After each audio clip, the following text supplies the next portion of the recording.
नमस्कार दोस्तों, स्वागत है आप सबका फिर से एक नए वीडियो पे। आज हम लोग देखेंगे गुणनखंडों को कैसे ज्ञात किया जाता है। मान लीजिए कि आपके पास एक नंबर है 24, ठीक है ना। अगर हम कहें कि 24 के कुल गुणनखंडों की संख्या कितनी है, तो आप बताएंगे 1 गुणे 2, सॉरी 1 गुणे 24। फिर आप कहेंगे 2 गुणे 24 12, और फिर कहेंगे आप 3 गुणे 3 बटे 24, फिर 4 गुणे 6, फिर 4 5 6 गुणे 4। यानी कि इसको तो रिपीट नहीं किया जाता है, जब ये मिल जाता है तो इसको हम रिपीट नहीं करते हैं, बस यहीं रुक जाएंगे। अब हमारा देखेंगे सब 24 आना चाहिए। 24 से करने 24, 12 दूनी 24, 8 त्रिक 24, 4 छके 24।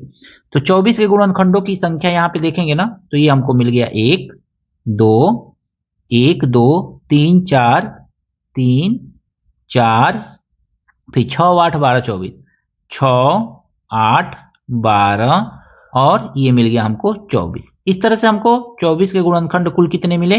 1 2 3 4 5 6 7 8, 8 ठो हमको 24 के गुणनखंड मिले हुए हैं यहाँ पे। अब अगर हम 24 को फैक्टराइज करेंगे ना, तो हमको क्या मिलेगा? ध्यान से समझिएगा बात को। 2 गुणे 2 दूनी 4 और 4 दूनी 8 और 8 तिरिके 24। ये तो प्रोसेस से है। अगर मैं मान लीजिए कि इस तरह से नंबर दे दे, तो ऐसे कैसे निकाल सकते हैं? नहीं ना निकाल पाएंगे, टफ हो जाएगा। तो आपको क्या करना है, इस तरह से निकालना है। 2 बार 3 बार है तो 2 पे पावर लिखिए 3 और मल्टीप्लाई 3 एक बार है तो लिखिए 1। अब इसका पावर ध्यान से देखिए, इसका पावर है 3 और इसका पावर है 1। पावर में 1 जोड़ दीजिए, 3 में 1 जोड़ दीजिए 4 हो जाएगा, और गुणा इस पावर में 1 जोड़ दीजिए तो 1 प्लस 1 कर देंगे तो ये हो जाएगा 2।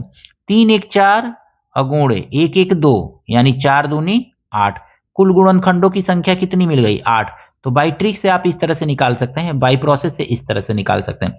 जैसे यहाँ पे 1440 दिया हुआ है, 1440 को हम क्या लिख सकते हैं? 144 गुणे 10 लिख सकते हैं ना। 144 को हम लिख सकते हैं 12 गुणे 10 लिख सकते हैं, यही तो लिख सकते हैं ना। अब 12 को देखेंगे ना, तो हम लिखेंगे 2 गुणे 3, अब फिर यही रिपीट करेंगे 2 गुणे 3, और 10 को लिखेंगे 2 गुणे 5। अब यहाँ पे देखिए 2 कितनी बार है? 1 2 3 4 5 बार है, तो 2 पे पावर 5 हो जाएगा। और 3 कितनी बार है? तो 1 2, तो 3 2 बार है 2 हो जाएगा। अब मल्टीप्लाई 5 कितनी बार है? 1। बस आपको करना क्या है, 5 में पावर में 1 जोड़ लेना है तो 6 हो जाएगा। इस पावर में 1 जोड़ लेना है तो 3 हो जाएगा। इस पावर में 1 जोड़ लेना है तो कितना होगा? 2 होगा। 6 3 18, 18 दूनी 36, यानी गुणनखंडों की संख्या कितनी आ गई? 36। ऑप्शन नंबर बी इसका सही है। 3600 के कुल गुणनखंडों की संख्या है। 3600 को हम क्या ब्रेक कर सकते हैं? तो हम लिख सकते हैं 36 गुणे 100, यही तो लिखेंगे ना। 36 को क्या लिख सकते हैं? 2 गुणे 2, 2 दूनी 4, 4 नवा 36, यानी 3 गुणे 3। और 100 को क्या लिख सकते हैं? 2 गुणे 2 और फिर 5 गुणे 5, ऐसे लिख सकते हैं। अब देखेंगे 2 कितनी बार है, तो 2 देखेंगे 1 2 3 4 बार है, तो 2 पे पावर 4 मल्टीप्लाई 3 कितनी बार है दोस्तों यहाँ पे? तो 3 है 1 2 2 बार, तो 3 पे पावर 2 और मल्टीप्लाई 5 देखिए कितनी बार है? तो 1 2 2 बार है तो 2, ऐसे लिख लिया हमने। अब हमको गुणनखंडों की संख्या ज्ञात करनी है, तो ध्यान से समझिएगा बात को। पावर कितना है? 4 है, तो 4 में आप 1 जोड़ लीजिए, बस इतना। और मल्टीप्लाई अगला पावर क्या है? 2 है, तो 2 में 1 जोड़ लीजिए बस। अब फिर अगला पावर क्या है? 2 है, तो मल्टीप्लाई 2 में 1 जोड़ लीजिए बस। पावर में 1 1 जोड़ के आपस में मल्टीप्लाई कर लेना है। 4 1 5 मल्टीप्लाई 2 1 3 मल्टीप्लाई 2 1 3, 5 तिया 15, 15 तिया 45, यानी कुल गुणनखंडों की संख्या कितनी है? 45 है। Option number D.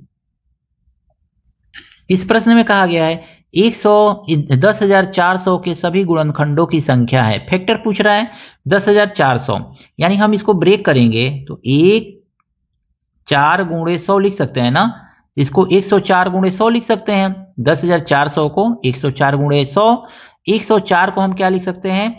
13 बट्ठे 104, 13 गुणे 8 लिख सकते हैं। और इसको क्या लिख सकते हैं? तो 5 गुणे 2 गुणे 2। 100 को तो यही लिखा जाता है ना, 5 गुणे 5 गुणे 2 गुणे 2।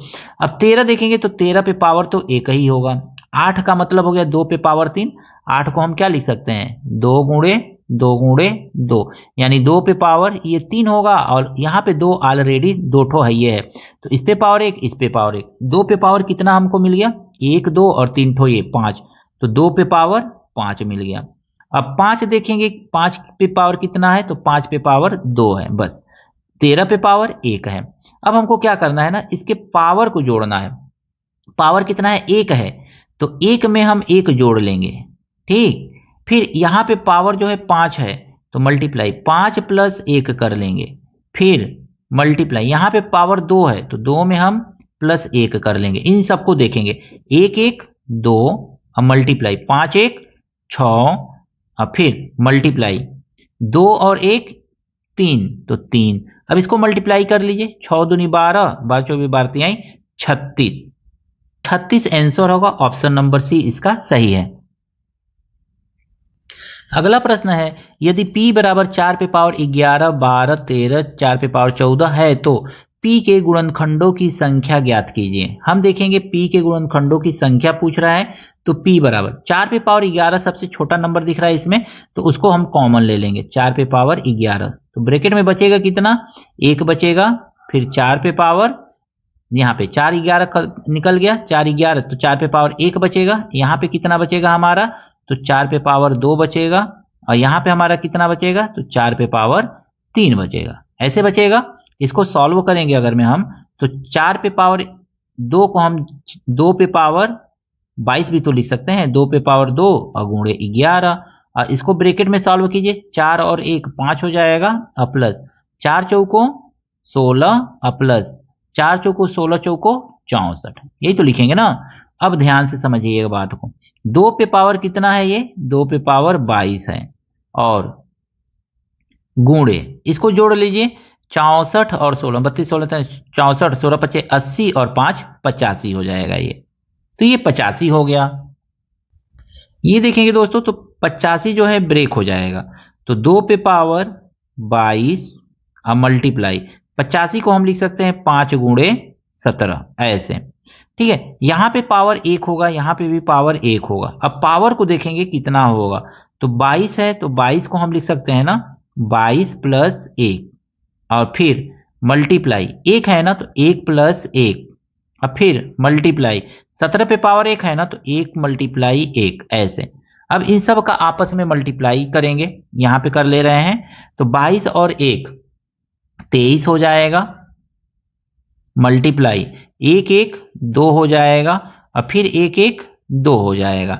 तो इसको अगर में देखेंगे सॉल्व करेंगे ना, तो 2 दूनी 4 और 4 तिहाई 12 का 2 हाथ में आया 1, और 4 दूनी 8 और 1 9, 92, यानी कि इसके p के कुल गुणनखंडों की संख्या कितनी होगी, 92 होगी, ऑप्शन नंबर डी।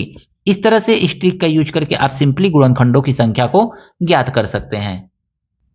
अगला प्रश्न है, यदि यम बराबर 4 पे पावर 4 प्लस 6 पे पावर 6 है तो यम के सभी गुणनखंडों की संख्या ज्ञात कीजिए। ऐसा क्वेश्चन रहे तो आपको क्या करना है, सबसे पहले तो देखना है कि इसको हम लिख क्या सकते हैं, 2 गुणे 2 पे पावर 2, 4 पे पावर 4 को हम लिख सकते हैं 2 पे पावर 2 और गुणे 4, ऐसे लिख सकते हैं, और प्लस 6 पे पावर 6 को हम क्या लिख सकते हैं, 2 गुणे 3 पे पावर 6, ये लिखेंगे।